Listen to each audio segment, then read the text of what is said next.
no, they just wall boosted. Alpha just gets to do his thing, which is great. But Fnatic never let RRQ get rolling on their defense side. Really disruptive play. They didn't want to fight for B main, which was we were talking before is kind of a hallmark of what we've seen from them in EMEA as well. Well, it wasn't a bad start for RRQ by any means. So let's hear what Coach Ewok had to say ahead of map 2. Mika here, and I'm with Ewok of RRQ. That was a tough loss on the first map, but you managed to bring the score very, very close. And in Pacific, we know you guys as the comeback king of kings. We are still haunted by a lot of your comebacks. So I just was very curious to know what was going on in the comms that the team was able to just still retain some of that momentum, even though the score was heavily favoring Fnatic. I think we knew we were still fine. The problem solving was good. Everyone's still calm. It's not a bad first map for us. Usually, our first maps don't go so well recently. So hopefully we can haunt Fnatic in this one as well. Well, good luck on the next map. This is where, you know, we could be worried for almost for both teams, but RRQ picked this. It had to be for a reason. I am honestly, this might be an insane takeaway, but I'm feeling better about RRQ's chances of winning after watching them lose on map 1. Because this was easily their worst map in the pool of maps that they play. They came into this 1-4 on it in this stage. They kept it that close with Chronicle going crazy, dropping a bomb on them that game. Now we're going to an Abyss map, which is a bit of an unknown. They only played it one time, right at the beginning of the year, and lost to DFM. Fnatic played it quite a bit at the end of last year as well, and then beginning of this year. And it's just never been a great map for them on either iteration of this team. So they'll have had to needed to really figure it out with it coming back in the pool. And for me, RRQ are just a pure question mark. Quick duelist check-in for me. I thought that, you know, Jemkin was doing pretty well over the course of that game. Good mid-control on defense. There were some cheeky little set plays that Fnatic tried to do. Like you saw Boaster TPing top box and top of mid and having the gate crashing Oro come in. They were able to unravel that. And Kayak, conversely, was being shut down a lot, especially by Jemkin in the head-to-head. 7-2 favoring Jemkin. Also for Jemkin, the AWPing was really solid, and we're going to another map where AWPing is crucial. The sightlines on this map are stupid long, obviously. The map is massive, so he can farm if he gets that up on defense, even on attack as well. I do wonder what Fnatic are going to do, because this is a rare map that Alpha gets to play Jet.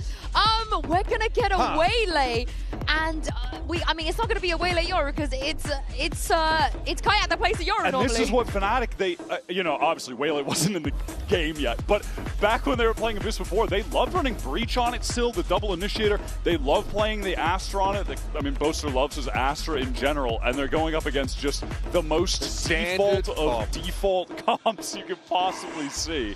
I mean, this is where it helps RRQ a little bit, right? We talk about comfortability. This is the peak comfortability. I gotta be honest, I'm surprised Fnatic are sticking to a Breach on this map. They haven't locked it in yet. They haven't locked it in yet. Yeah, they haven't locked it. Maybe I'm being baited. I'll wait another 10 seconds or so.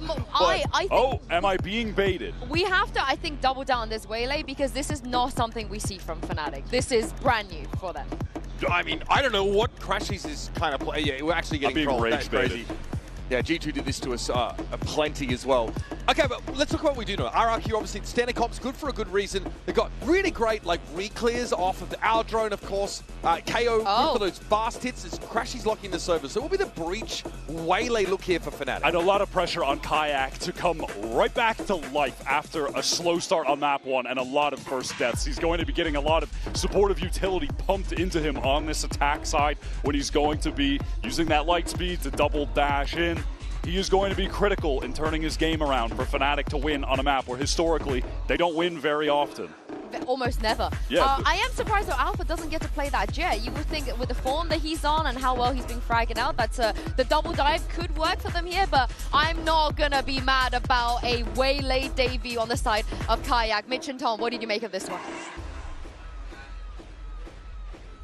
Well, I've been convinced by the Waylay, I'll tell you that. I think in terms of what RRQ are bringing, we've already seen how this can be punished, I suppose, here on the map of Abyss. I'm curious to see Jemkin, and if he has the same struggles that we've seen before for Team Liquid when it came to that attack side, in terms of taking that space and then doing something with it. The only thing I'm sad about is the bit I liked about the previous Waylay we saw was that there was a Yoru to go with it. Like, there was always a 1-2 punch. Like, this is a solo Waylay, and actually running the comp in the past, Althea was actually running the Jet.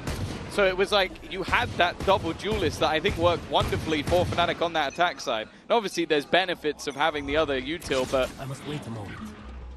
I don't know. I kind of wanted to see the double duelist flare come out of Fnatic with that Waylay in play. We'll see what ideas they have, at least for now.